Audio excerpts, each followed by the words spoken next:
Hi, I'm Jeff. This is Tropical Plants at 53 degrees north. So today we're going to tackle a subject that I've avoided, I have to admit to it, for about 18 months, and that is the tricky problem of understanding orchid names. Now, in actual fact, I have had a little look at various points over the last 18 months, but as soon as I started to read it, my brain screamed out no.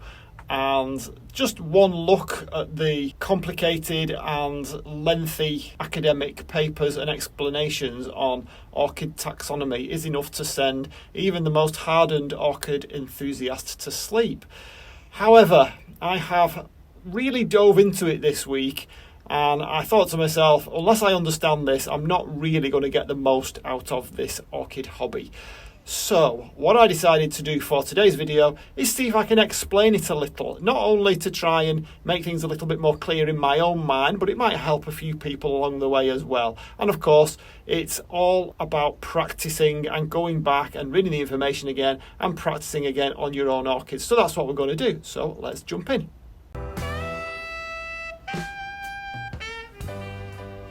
And we are in. Now, in actual fact, we're not going to do this here in the greenhouse. So what I need first of all, before I head up to the office, is we're going to grab a few labels, some from the warm side, some from the cool side. So I'm going to need this one, and I think we'll have that one, and that one, and I think we'll grab this one, this one, this one, and of course this one. And while we're at it, we'll have this one, and finally this one. So let's get up to the office. Okay, so we are in a place that we don't normally go. This is one of my offices. So what I want to do is just point out a couple of things first, just before we get into this. So first of all, taxonomy in relation to orchids is very complicated, and there are big thick books written all about it. Now, as an orchid hobbyist, you've got to come to your own conclusion as to whether it's worth spending so much time on it. You know, I've spent the amount of time that I've spent, and I have to say I am a little bit embarrassed that I've not gone into this much earlier in the journey, as it were. However, this isn't my job. I have a full-time job, and this is a hobby, and I don't get paid for it. Well, not very much anyway, pence. So having said all that, you've got to make your own mind up, and this way it may well be common knowledge to lots of orchid enthusiasts, but it wasn't for me. So I have done my best to fill those gaps and try and come up with a solution that works for me, and I'm really hoping this will enable me to take my hobby to the next level. And if you find it useful, then obviously that is even better too. So I don't understand it all. Let's make that absolutely clear. This is the understanding that I've got so far after spending a couple of days reading loads and loads of sources. There isn't one source that completely explains everything, not to my satisfaction anyway. I found that it was better to read various sources. There's some good stuff on the American Orchid Society, there's some good stuff on the Atlanta Orchid Society. I did come up with a few other different things. I think First Rays had some good stuff. I'll put some links in the description of some various places that you can get information on this.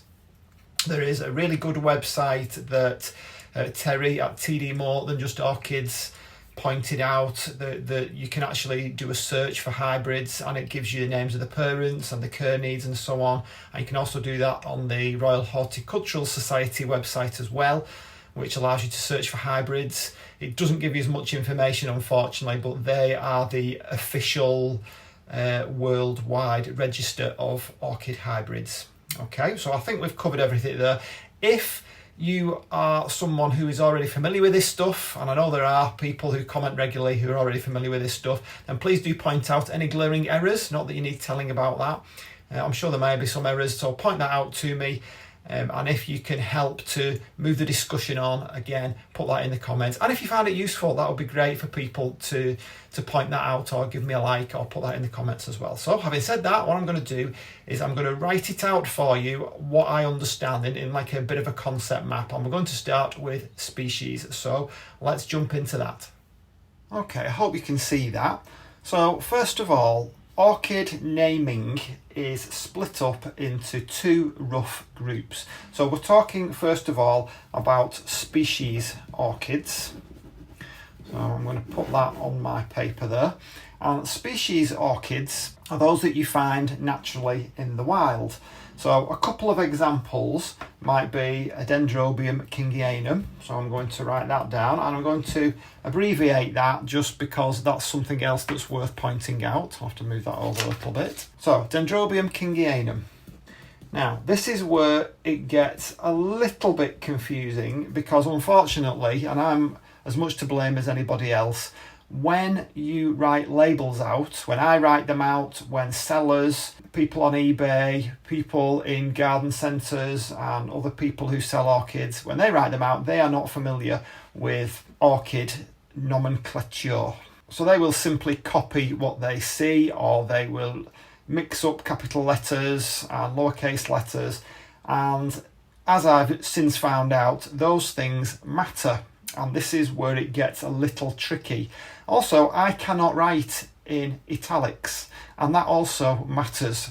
So the first thing to point out is that if you see an orchid which has a name like Dendrobium kingianum and it is all in italics, so I'm going to point that out there, it's all got to be in italics, that tells you that that is a species orchid.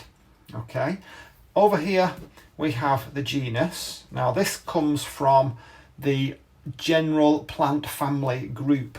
So there are like 5 levels of plant groups, plant groupings, until you get to family. And we're obviously dealing with Orchidaceae. And underneath Orchidaceae, the next level down, then we have the genus, then we have the species, and of course the hybrids as well. So Orchidaceae, family, genus are things that people are very familiar with in the orchid world. So words like Phalaenopsis, Cattleya, Dendrobium, Masdevallia, all those kind of things, they are the genus. So what we're talking about here, this is the binomial naming system, and it was devised by a man called Carl Linnaeus in the 18th century. Now Carl Linnaeus seems to be arguably like the father of orchid naming, because he came up with this system, and prior to this it was very, very mixed up and confused. You could say that it's still mixed up and confused to some degree, but if everybody could follow all the rules, then it wouldn't be. This is where the modern tendency to abbreviate everything and not really take much notice of these things will no doubt cause even more confusion in the future. So this is the binomial naming system. Binomial means 2 names, just like me and you, 2 names.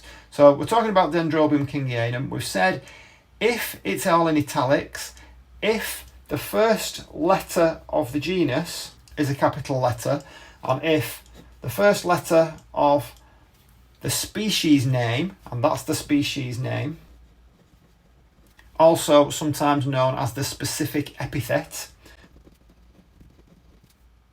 if that has a lowercase letter, then you know that that orchid is a species orchid.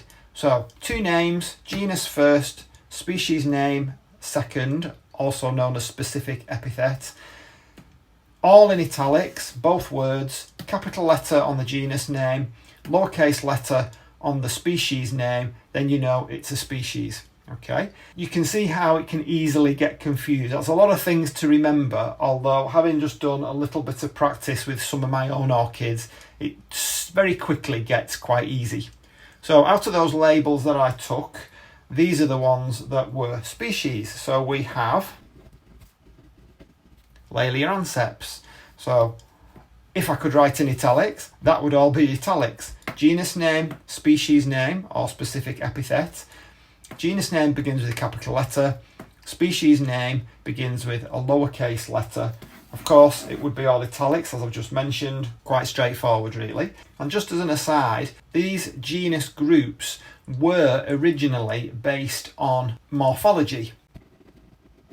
And morphology is simply how various plants could be grouped based on the characteristics of that plant. So you might have got a few plants that had similar blooms or similar numbers of petals or similar ways of seed dispersal or similar growth habits and so on and so forth. And it was that morphology that originally helped to decide on which particular genus an orchid went into. Now, as time's gone on and science has progressed, some people might say regressed if they are not particularly happy about a change of a name, but as time has gone on, science has started to use other methods to decide which branch of the evolutionary tree an orchid comes from. And in many cases, that's led to a reclassification, so that some of those orchids have been put into other groups. So an orchid that might have been in one genus then gets moved into another genus. One example that I can give, and it's not actually an orchid, but it's just one that springs to mind because it's in my greenhouse, is that I have a Mandevilla. Now, it was originally labelled for me a Diplodenia sanderi. Sanderi is the species, Diplodenia was the genus. However, the genus Diplodenia got lumped into Mandevilla. So there is no more genus called Diplodenia, but unfortunately, that Diplodenia has continued and people have continued to use that because that's what it was originally labelled as. So we then say that that is a synonym. And you'll find that there are lots and lots of orchids that have these synonyms because they've had various name changes over the years.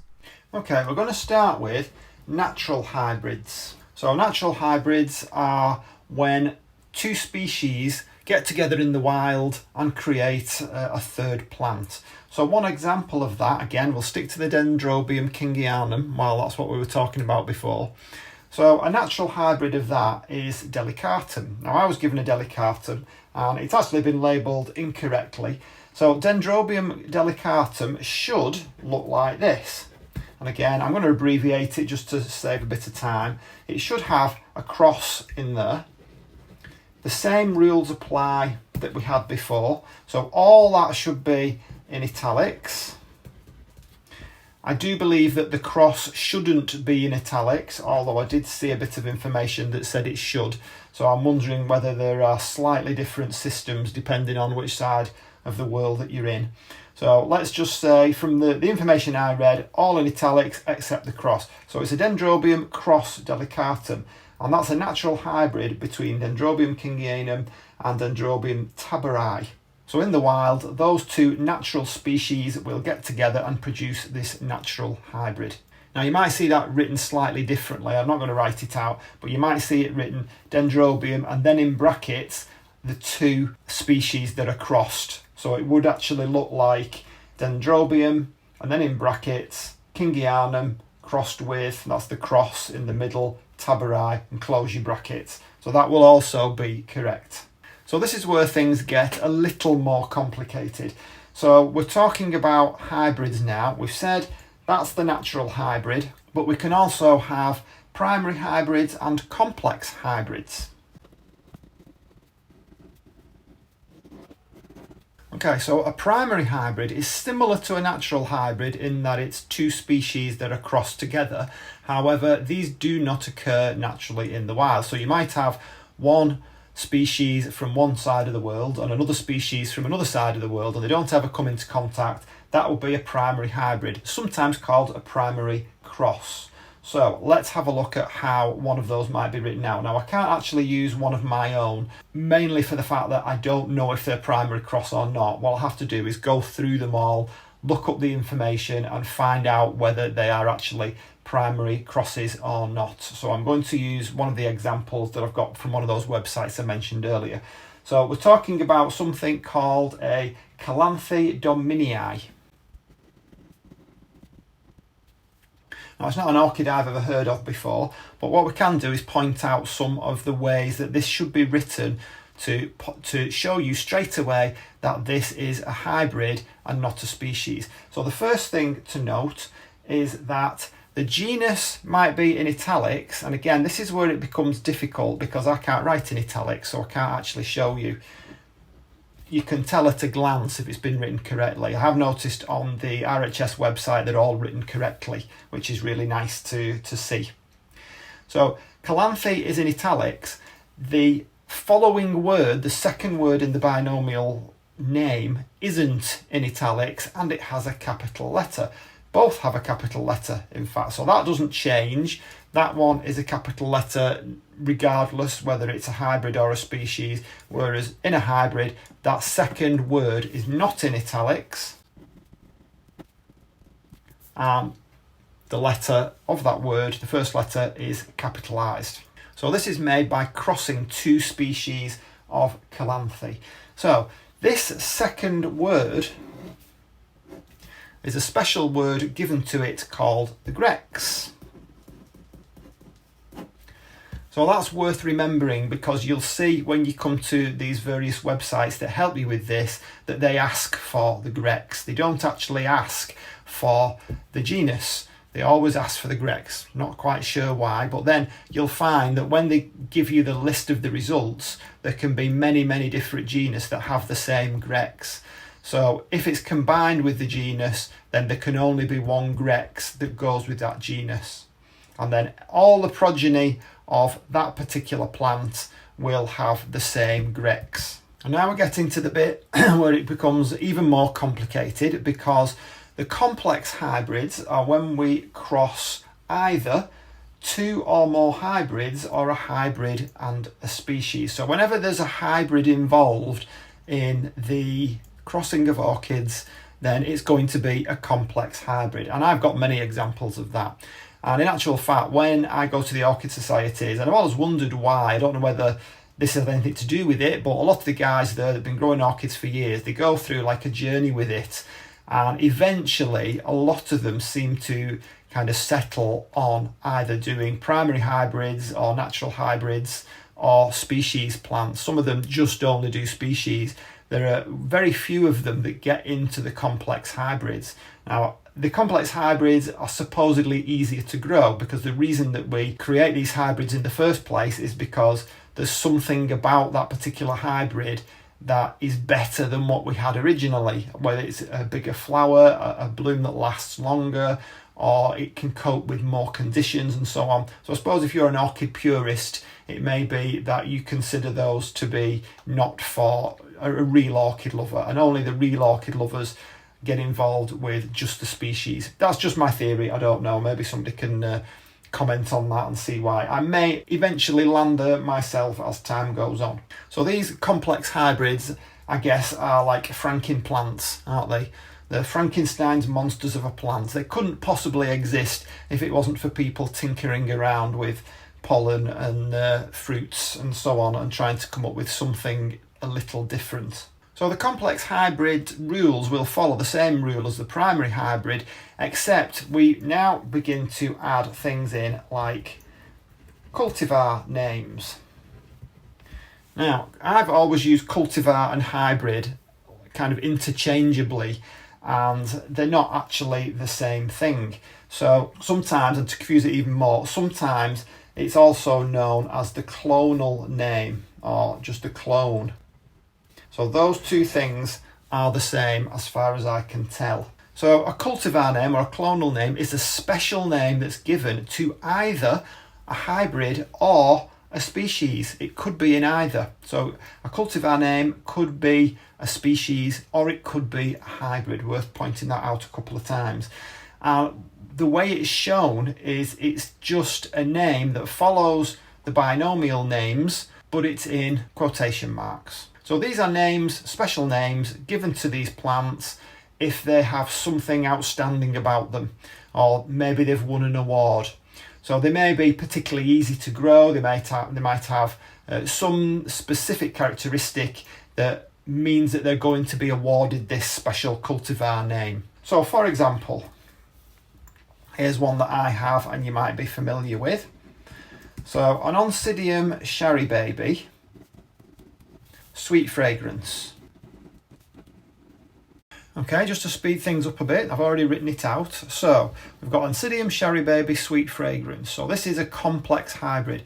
So Oncidium, capital letter, should be written in italics. Straight away you should see that Sherry Baby isn't written in italics, and they both begin with a capital letter. So that's in normal Roman Times or Times Roman font. That's your Grex. If you're going to do a search on this particular cultivar, then that's what you need to use to search. And this one has been awarded as a clonal name or a cultivar name of sweet fragrance, and that goes in quotation marks to either side. So that's the general form that most of these complex hybrids will follow. You will find variations on it. For example, trade names. So for a trade name, something like a Dendrobium, and most of us are familiar with the Sarnook hybrids. So if it's a trade name, it might not be Sarnook, it might be another trade name. That should be in capital letters and not in italics. Dendrobium will still be written in italics. Tan and Black, that's the Grex, and that won't be written in italics. So just to finish things off here, rather than simply give you the information and not do any practice, what I'm going to do is go through a few of my labels here on the screen while we're looking at a few sweeping shots of the greenhouse that I took quite recently, and we can have a practice and see if we've all kind of got it in our heads. Okay, the first one that we're going to look at is Masdevallia Snowbird, which I have in the greenhouse. So the first word begins with a capital letter, that's the genus, and it's in italics. The second word, because it's not in italics and it begins with a capital letter, that tells you straight away that this is going to be a hybrid. So Snowbird is the Grex, and this is a hybrid between two Masdevallias. Now we don't know whether it's a primary cross. What we'd have to do is look up the Grex Snowbird and see whether the two Masdevallias that's been crossed, to see whether they are both species. If they're both species, then it's a primary cross. If at least one of them isn't, then it's not a primary cross, it's just a complex hybrid. So the next one we're going to look at is Oncidium Twinkle Yellow. So this, again, because the first word begins with a capital letter and it's in italics and the rest of it isn't, that tells you that this is a complex hybrid. Twinkle is the Grex, and this has also been awarded a cultivar name of yellow, and that's the not in italics and in quotation marks. So this is actually a primary hybrid, which means it's a cross between two species. So this one is a primary cross. I'm trying to give you an example of most of the different possibilities. So let's look at Brassia Orange Delight. So this is a hybrid between two Brassias. So Brassia is the genus, that's in italics. Orange Delight isn't in italics and it begins with capital letters, so that tells you it's going to be a hybrid. Again, I'd need to do more research on it to see whether it's a primary cross or whether it's just a complex cross. Laelia anceps, I think we've already pointed out. Laelia is the genus, that's in italics, begins with a capital letter. Anceps begins with a small letter, also in italics, so that tells you that this must be a species plant. And we'll finish it off with Bourogyra Nellie-Isla Swiss Beauty. And a Bourogyra, also known as Oncidopsis, that's one of these synonyms. I think Oncidopsis is the up-to-date one. Bourogyra was what it was originally registered as. Nellie-Isla is the Grex, so that doesn't come in italics. And it's also a clone or a cultivar of Swiss Beauty. So this is actually a cross between more than one genera of orchids, so that is a very complex hybrid. So that's all my labels done, and I'll just finish off by saying I hope you enjoyed this video. I hope that cleared things up a little bit. Of course, the best way to get it straight in your own mind is to practice, practice and practice. And of course, I'm sure people will stick it in the comments if I've made any mistakes, which is highly likely knowing me. But yeah, I would like the people to do that because I really do want to get this straight in my own head too. So that's it for now. Thumbs up if you enjoyed it, if it was any use, and I will see you on the next one. Bye.